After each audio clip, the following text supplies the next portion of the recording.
how do you explain when things don't go as we assume? Or better, how do you explain when others are able to achieve things that seem to defy all of the assumptions? For example, why is Apple so innovative?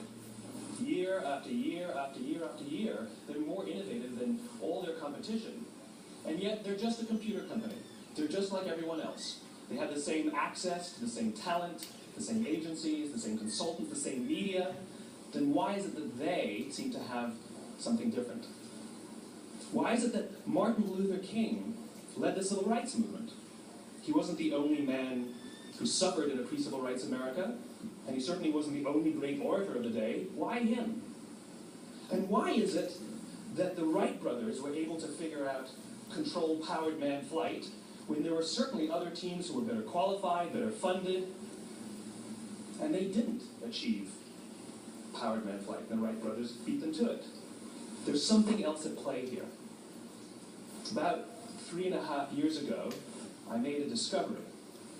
And this discovery profoundly changed my view on how I thought the world worked, and it even profoundly changed the way in which I operated it.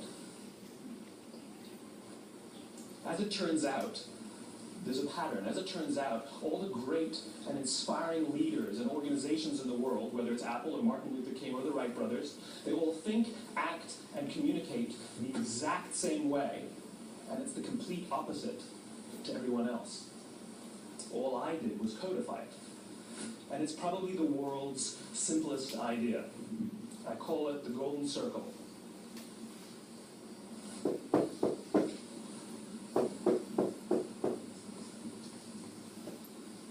Why, how, what? This little idea explains why some organizations and some leaders are able to inspire where others aren't. Let me define the terms really quickly. Every single person, every single organization on the planet knows what they do, 100%. Some know how they do it, when you call it your differentiating value proposition or your proprietary process or your USP. But very, very few people or organizations know why they do what they do. And by why, I don't mean to make a profit. That's a result. It's always a result. By why, I mean what's your purpose? What's your cause? What's your belief? Why does your organization exist? Why do you get out of bed in the morning? And why should anyone care? Well, as a result, the way we think, the way we act, the way we communicate is from the outside in. It's obvious. We go from the clearest thing to the fuzziest thing. But the inspired leaders and the inspired organizations, regardless of their size, regardless of their industry, all think, act, and communicate from the inside out. Let me give you an example. I use Apple because they're easy to understand and everybody gets it. If Apple were like everyone else, a marketing message from them might sound like this. We make great computers. They're beautifully designed, simple to use, and user-friendly. Want to buy one? Meh. And that's how most of us communicate. That's how most marketing is done, that's how most sales is done, and that's how most of us communicate interpersonally. We say what we do, we say how we're different or how we're better, we expect some sort of behavior, a purchase, a vote, something like that. Here's our new law firm. We have the best lawyers with the biggest clients. We have, we always perform for our clients, do business with us. Here's our new car. It gets great gas mileage. It has, leather seats. Buy our car. But it's uninspiring. Here's how Apple actually communicates. Everything we do, we believe in challenging the status quo. We believe in thinking differently. The way we challenge the status quo is by making our products beautifully designed, simple to use, and user-friendly. We just happen to make great computers. Want to buy one? Totally different, right? You're ready to buy a computer from me. All I did was reverse the order of the information. What it proves to us is that people don't buy what you do, people buy why you do it. People don't buy what you do, they buy why you do it. This explains why every single person in this room is perfectly comfortable buying a computer from Apple. But we're also perfectly comfortable buying an MP3 player from Apple, or a phone from Apple, or a DVR from Apple. But as I said before, Apple's just a computer company. There's nothing that distinguishes them structurally from any of their competitors. Their competitors are all equally qualified to make all of these products. In fact, they tried. A few years ago, Gateway came out with flat-screen TVs. They're eminently qualified to make flat-screen TVs. They've been making flat-screen monitors for years. Nobody bought one.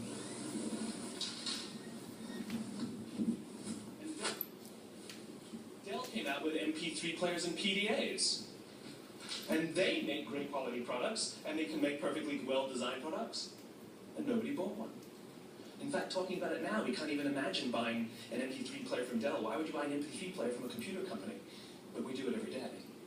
People don't buy what you do, they buy why you do it. The goal is not to do business with everybody who needs what you have. The goal is to do business with people who believe what you believe. Here's the best part. None of what I'm telling you is my opinion.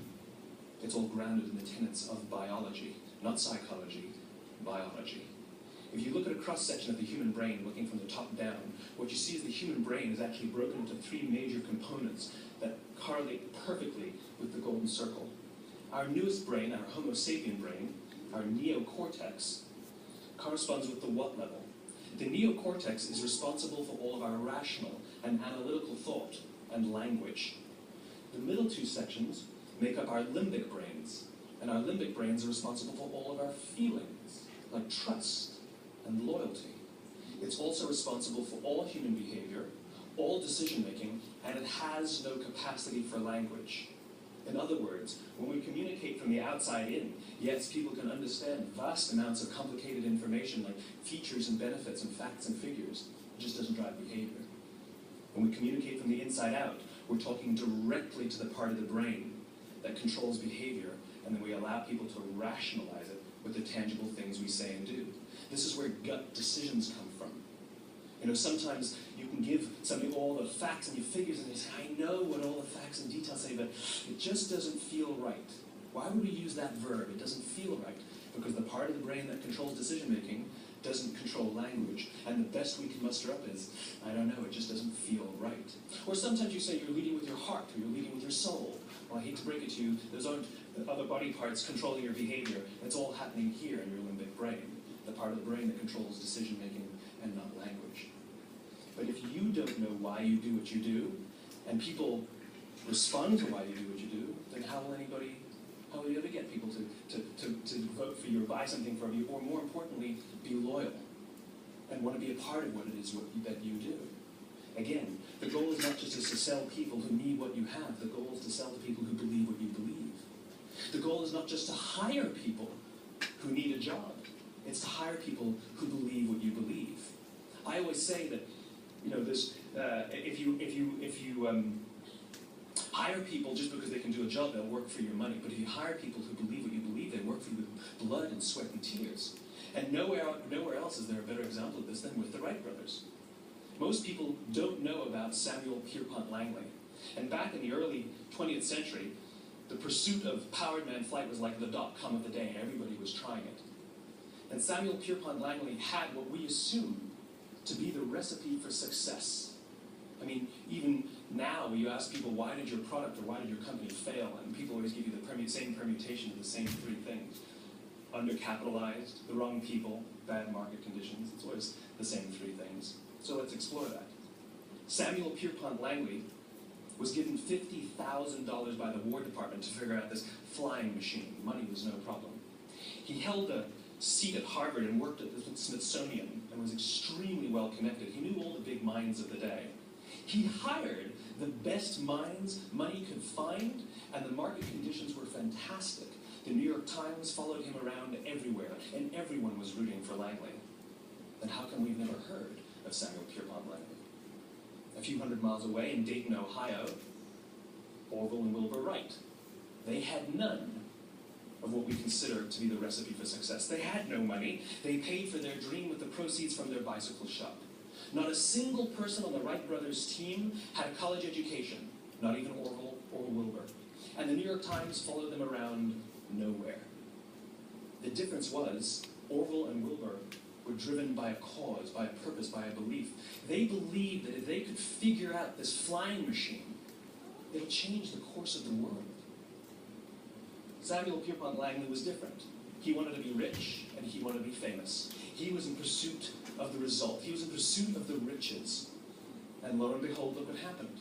The people who believed in the Wright brothers' dream worked with them with blood and sweat and tears. The others just worked for the paycheck. And they tell stories of how every time the Wright brothers went out, they would have to take 5 sets of parts because that's how many times they would crash before they came in for supper. And eventually, on December 17th, 1903, the Wright brothers took flight. And no one was there to even experience it. We found out about it a few days later. And further proof that Langley was motivated by the wrong thing, the day the Wright brothers took flight, he quit. He could have said, "That's an amazing discovery, guys, and I will improve upon your technology." But he didn't. He wasn't first, he didn't get rich, he didn't get famous, so he quit. People don't buy what you do, they buy why you do it. And if you talk about what you believe, you will attract those who believe what you believe. Well, why is it important to attract those who believe what you believe? Something called the law of diffusion of innovation.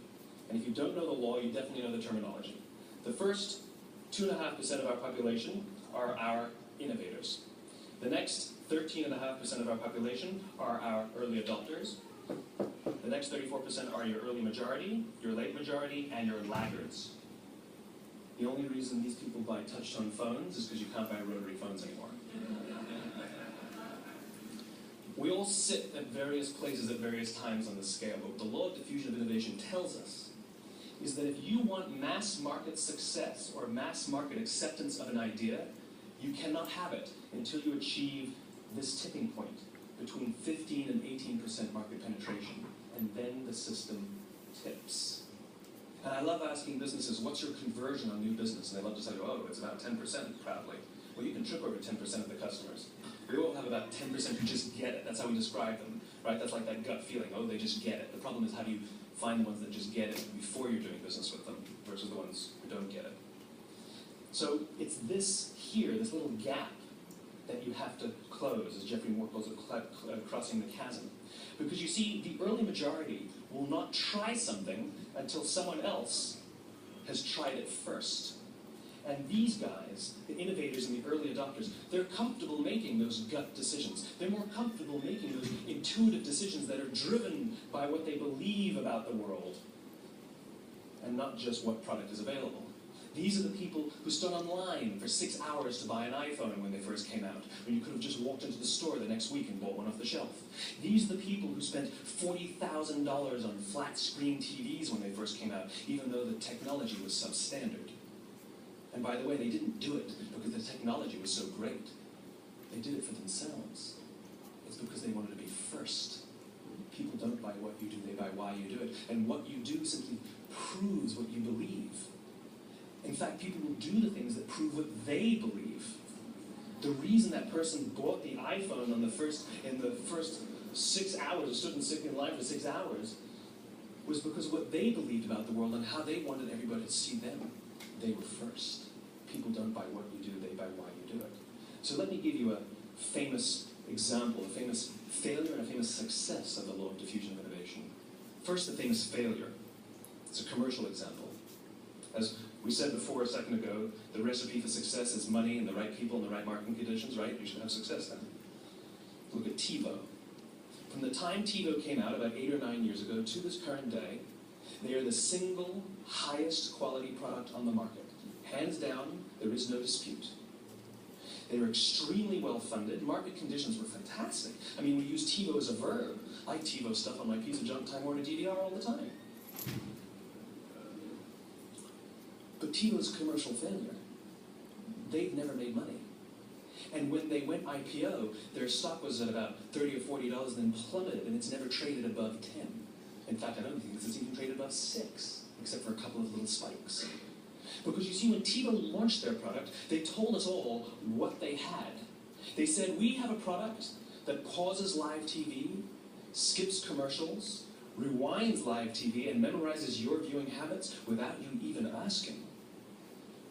And the cynical majority said, we don't believe you, we don't need it, we don't like it, you're scaring us.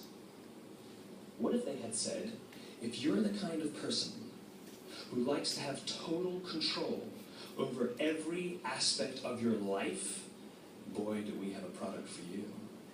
It pauses live TV, skips commercials, memorizes your viewing habits, etc., etc. People don't buy what you do, they buy why you do it, and what you do simply serves as the proof of what you believe. Now let me give you a successful example of the law of diffusion of innovation. In the summer of 1963, 250,000 people showed up on the Mall in Washington to hear Dr. King speak. They sent out no invitations, and there was no website to check the date. How do you do that? Well, Dr. King wasn't the only man in America who was a great orator. He wasn't the only man in America who suffered in a pre-civil rights America. In fact, some of his ideas were bad, but he had a gift. He didn't go around telling people what needed to change in America. He went around and told people what he believed. I believe, I believe, I believe, he told people. And people who believed what he believed took his cause and they made it their own, and they told people. And some of those people created structures to get the word out to even more people. And lo and behold, 250,000 people showed up on the right day, on the right time, to hear him speak. How many of them showed up for him? 0. They showed up for themselves. It's what they believed about America that got them to travel on a bus for 8 hours to stand in the sun in Washington in the middle of August. It's what they believed, and it wasn't about black versus white. 25% of the audience was white. Dr. King believed that there were 2 types of laws in this world, those that are made by a higher authority and those that are made by man. And not until all the laws that are made by man are consistent with the laws that are made by the higher authority will we live in a just world. It just so happens that the civil rights movement was the perfect thing to help him bring his cause to life. We followed him not for him, but for ourselves. And by the way, he gave the I have a dream speech, not the I have a plan speech. Listen to politicians now with their comprehensive 12-point plans. They're not inspiring anybody. Because there are leaders and there are those who lead. Leaders hold a position of power or authority, but those who lead inspire us. Whether they're individuals or organizations, we follow those who lead, not because we have to, but because we want to. We follow those who lead, not for them, but for ourselves. And it's those who start with why that have the ability to inspire those around them or find others who inspire them. Thank you very much.